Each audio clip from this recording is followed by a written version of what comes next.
O bate-papo do dia. Pessoal, crises de ansiedade intensas, marcadas por muito medo e desespero, apesar da síndrome do pânico não ser um assunto frequentemente abordado, as estatísticas mostram que cada vez mais gente tem sofrido desse tipo de distúrbio. Quem esclarece dúvidas acerca desse assunto hoje com a gente é a psiquiatra doutora Aline Scardovelli. Tudo bem, doutora? Tudo bem. Seja bem-vinda mais uma vez, prazer recebê-la. Obrigada, prazer é meu. O que é a síndrome do pânico? A síndrome do pânico, Hortência, ela é um dos transtornos da ansiedade que a gente tem, né, denominada síndrome do pânico, marcada por crises de ansiedade, né, crises de pânico, que são aquelas crises que o paciente tem sintomas físicos e psíquicos de ansiedade. Normalmente eles acabam indo parar no pronto-socorro, achando que estão infartando, porque cursa com... o coração acelera, soa, tem a sensação de que vai morrer, às vezes falta de ar, às vezes sensação de que está enlouquecendo. E então as crises de pânico, normalmente a primeira entrada sempre é, às vezes, num pronto-socorro, num pronto-atendimento, porque normalmente as pessoas não sabem o que estão acontecendo, então elas cursam com esses sintomas físicos. E depois esse transtorno, o transtorno da síndrome do pânico, ele cursa com sintomas também que a pessoa começa a ter medo de ter essas crises em lugares que ela não tem assistência e que ela não tem ajuda. Então ela passa a não querer mais sair de casa, desenvolver muito medo de lugares lotados ou com difícil acesso para ajuda, né? Então a ansiedade caracterizada por essas crises e evitação, muitas vezes, de sair de casa por medo de ter essas crises. É importante pontuar que crises ansiosas acontecem em vários transtornos ansiosos. Por exemplo, a ansiedade generalizada, que é um transtorno muito comum. A pessoa ela pode ter crises de ansiedade, às vezes pontuais, às vezes ela só tem no trabalho, às vezes só em alguma situação que gera muita ansiedade. Na crise do pânico, ela tem essas crises espontaneamente, sem nenhum motivo pontual. Às vezes elas até acordam tendo crise do pânico, então elas são espontâneas. A crise do pânico, ela está associada à depressão também? Ela pode sim estar, a gente pode ter o diagnóstico comórbido, né, de transtorno do de síndrome do pânico e depressão. E algo que acontece muito frequentemente é que se a pessoa ela não trata a síndrome do pânico, ela passa muito tempo nessa situação, inevitavelmente ela vai ter sintomas depressivos, ela vai deprimir, então ela vai ter irritabilidade, perda de prazer, tristeza, por conta do próprio andar do transtorno. Além desse medo de morrer, né, que o paciente tem, eu já ouvi relatos de pessoas que têm medo de andar de carro, de passar por debaixo de uma ponte, de que esses medos. As crises de pânico, a gente tem que lembrar que as crises a síndrome do pânico, ela é um dos transtornos ansiosos. Então, normalmente já acontece em pessoas ansiosas que mais frequentemente têm medos e inseguranças, né? Mas a crise, ela é tão desconfortável, né, que ela gera uma sensação que parece que a pessoa ela vai morrer. Então, a pessoa ela desenvolve medo de morrer, medo de enlouquecer, né? Isso é muito frequente no consultório, essa queixa. Doutor, eu tenho medo de que eu vou perder minha cabeça, de que eu vou enlouquecer e nunca mais vou voltar ao normal. Às vezes a pessoa ela para de dirigir porque ela tem medo de ter no trajeto, de ter a crise e se desestabilizar, não conseguir concluir o trajeto de carro. Ela passa a ter medo de trabalhar, medo de estar em situações sociais, né? Então esses medos, eles se desenvolvem no decorrer, né, da apresentação do transtorno. Existe uma justificativa científica para a síndrome do pânico? A causa, Hortência, como todos os transtornos mentais, é multifatorial, né? Então são vários fatores, então são diversas vias que levam à síndrome do pânico. Então a gente tem a predisposição genética, que é a hereditariedade, então as pessoas ela têm que ter o gene, né, predisponente para isso. E depois, lógico, que tem as características ambientais, que é o ambiente, às vezes muito estressor, às vezes um trabalho muito extenuante, às vezes desavenças familiares, toda essa toxicidade ambiental, más hábitos de vida. né, e traços de personalidade. Então, são vários fatores que causam, mas cientificamente falando, o que a gente tem de estudos são vias, principalmente serotoninérgicas, do neurotransmissor chamado serotonina. É uma alteração ali de equilíbrio de receptores que são causados por esses multifatores que acabam desenvolvendo a síndrome do pânico. Existe uma predisposição, mais homens do que mulheres, idade? Na verdade, homens acaba chegando mais no consultório mulheres, porque as mulheres pedem mais ajudas. Mas a gente vê também isso acontecendo muito na população masculina, principalmente agora nesse período.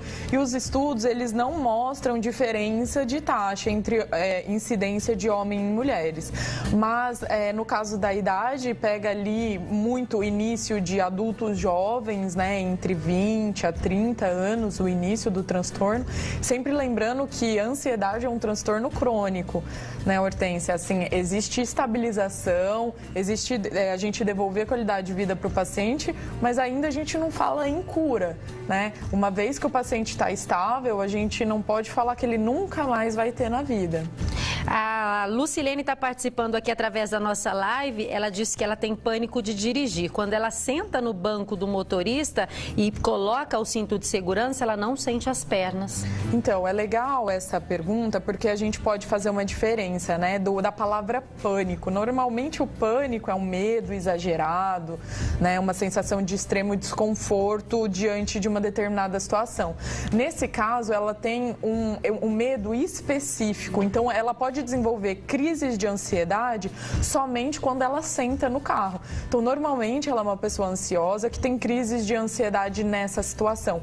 A gente não é um critério para diagnóstico de síndrome do pânico, porque, como eu falei, a síndrome do pânico, a pessoa tem que ter essas crises de ansiedade espontaneamente, sem estar ligada a situações as situações usuais, as situações pontuais, como essa. Toda vez que ela entra no carro, ela tem o pânico, ela tem essa crise de ansiedade.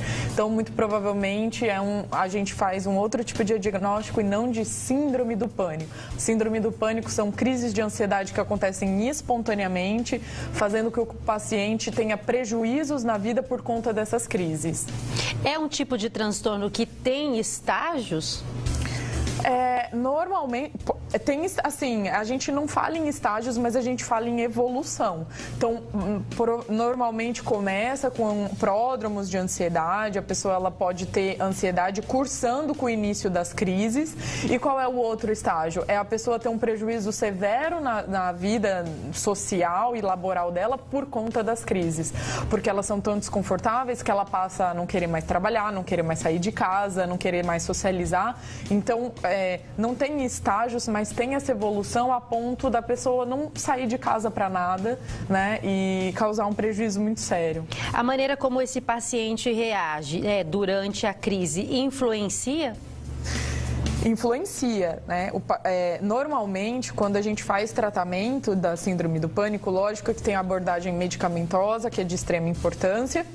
E a gente faz também uma abordagem cognitiva comportamental, que é ajudando o paciente a se controlar no momento da crise, né? Tem exercícios de respiração, de mindfulness. Então, se é um paciente mais autocentrado, que consegue colocar em prática esses exercícios, às vezes a crise, a gente consegue abortar, né, sem o uso, por exemplo, dos benzodiazepínicos. O que a gente faz muito para tirar aquele desconforto imediato, quando a pessoa ela tem uma crise do pânico, normalmente ela vai para o pronto-socorro, ela recebe um diazepam, que é um calmante, né? Mas, às vezes, a gente consegue mesmo fazer com que a pessoa volte, né, saia daquela crise extremamente desconfortável só com mecanismos de respiração e de essas técnicas cognitivas comportamentais, mas é muito difícil.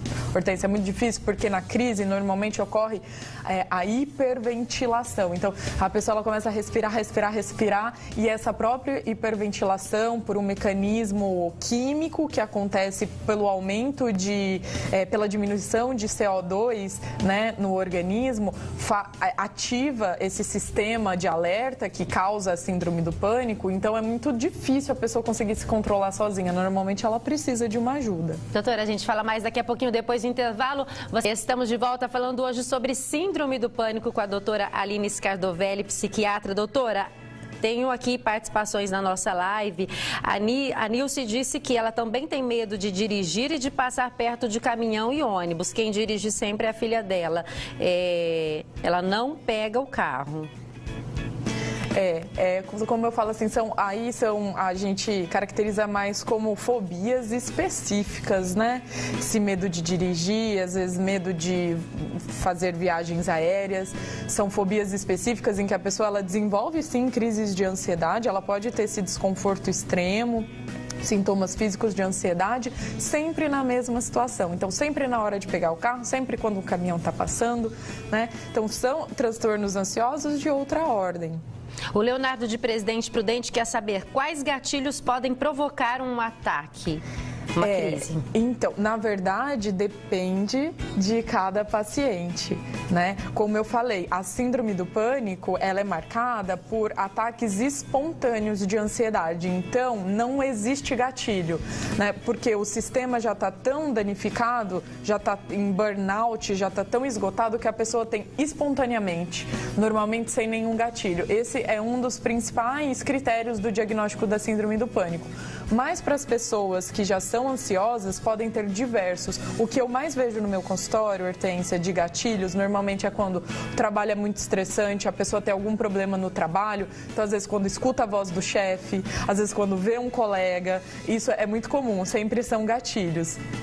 Às vezes em casa, quando tem que fazer uma tarefa específica, às vezes lavar a louça, às vezes limpar o chão, né? Então, existem diversos gatilhos para pessoas que têm muito medo de dirigir, às vezes se colocar numa situação. Então, o gatilho vai depender de cada paciente. A Fátima de Bauru, é possível que a pessoa supere apenas com terapia sem medicamentos? É possível, sim. O tratamento para os transtornos ansiosos, a gente consegue fazer só com psicoterapia, terapia cognitivo-comportamental, ajuste de estilo de vida, exercício físico, boa alimentação, terapias alternativas como acupuntura, massagens relaxantes, reiki, porém, tudo depende do paciente e é mais difícil, né? É um caminho um pouco mais longo para a gente ver melhora. Tem casos que a gente realmente não indica somente essas terapias, a gente indica fortemente a terapia medicamentosa, porque a terapia medicamentosa ela é sempre uma muleta, uma estrutura para o paciente conseguir melhorar mais rápido. Porque, de fato, também existe a falta, né? Existe. O cérebro já não trabalha da mesma maneira, isso? Exatamente, Hortência. Existe já um desequilíbrio químico, né, que a gente precisa. É porque esse desequilíbrio químico a gente consegue reverter com a medicação e também com todas essas mudanças de estilo de vida. Só que essas mudanças, elas demoram mais tempo. E se o paciente está muito desestabilizado, se o paciente está tendo muitas crises, por exemplo, ele não vai conseguir sair de casa para fazer uma caminhada. Então, a gente sempre faz uma boa avaliação, um bom diagnóstico e a gente sempre orienta para aquele paciente aquilo dentro da nossa prática que deve ser. Então, tem alguns pacientes que a medicação é essencial para que ele consiga sair daquele quadro. A Dirce de São José do Rio Preto. Uma pessoa com síndrome do pânico pode trabalhar? Pode trabalhar. O que acontece é que se está muito agudizada, se ela está tendo muitas crises numa frequência muito intensa, normalmente a gente inicia um tratamento adequado e a gente costuma dar alguns dias para que a pessoa melhore com aquele tratamento, porque realmente é muito desconfortável ela ir trabalhar e ter as crises de pânico no trabalho. Isso é um sofrimento intenso para o paciente. Então, a síndrome do pânico não incapacita a longo prazo a pessoa a trabalhar, mas quando está muito agudizada, a minha orientação é sempre procurar uma ajuda profissional para que ela consiga estabilizar o quadro. Obrigada. Imagina, sempre um prazer te receber aqui.